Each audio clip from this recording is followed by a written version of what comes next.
আমরা যেই ফ্যাসিবাদের বিরুদ্ধে লড়াই সংগ্রাম করেছি, আমি পাবলিক মিটিং বলেছিলাম আওয়ামী লীগ 28শে অক্টোবরের পরে 24-এ নির্বাচন করার জন্য বিরোধী দলের 32,000 নেতাকর্মীকে গ্রেপ্তার করেছিল।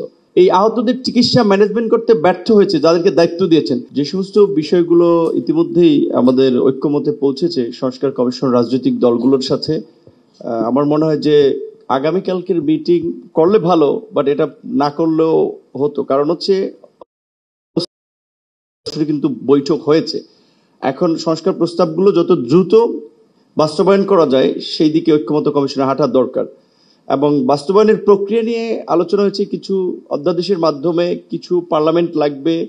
আমরা মনে করি যে এটাকে জুলাই সনদ না বলে, যেমন ধরেন 20 বছর পরে বা পরের বছর পরে যদি ক্ষমতার বিপরীত একটা চিত্র তৈরি হয়, জানি না জুলাই সনদকে কেউ আবার চেঞ্জ করে ফেলে কিনা, সো এটাকে একটা জাতীয় সনদ হিসেবে আখ্যায়িত করা যায় কিনা, এবং এটাকে একটা গণভিত্তি দেওয়ার জন্য একটা গণের মাধ্যমেও গৃহীত করা যায় কিনা, সেটা একটু চিন্তা করে দেখতে পারেন। আর দ্বিতীয়ত হচ্ছে, আমরা যেই ফ্যাসিবাদের বিরুদ্ধে লড়াই সংগ্রাম করেছি, আমি পাবলিক মিটিং বলেছিলাম আওয়ামী লীগ 28শে অক্টোবরের পরে 24-এ নির্বাচন করার জন্য বিরোধী দলের 32,000 নেতাকর্মীকে গ্রেপ্তার করেছিল। আর এই সরকার 3200 উল্লেখযোগ্য আওয়ামী লীগ যারা ফ্যাসিবাদের সহযোগী ছিল তাদেরকে এখন পর্যন্ত গ্রেপ্তার করে নাই, বরঞ্চ শেখ হাসিনার 16 বছর গুম খুন এবং লুটপাটের অন্যতম সহযোগী জাতীয় পার্টির কার্যালয়, প্রশাসন এবং আইন শৃঙ্খলা বাহিনী পাহারা দেয়, এখন আমরা দেখতে পাচ্ছি। এটা আমাদের জন্য খুবই উদ্বেগের। এই বিষয়ে আশা করি আপনারা পদক্ষেপ নেবেন।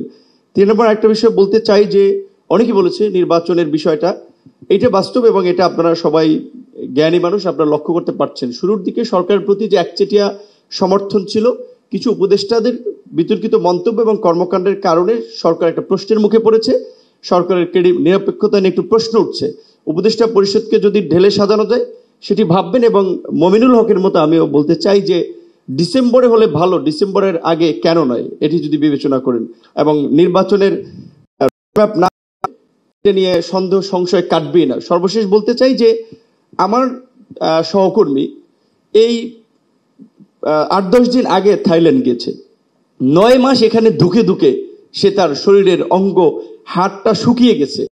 এখানে ওইভাবে ট্রিটমেন্টের পরে তার ট্রিটমেন্ট দেওয়া হয় নাই, অবশ হয়ে গেছে শরীরে, তাকে 9 মাস লাগবে। অনেক ধন্যবাদ।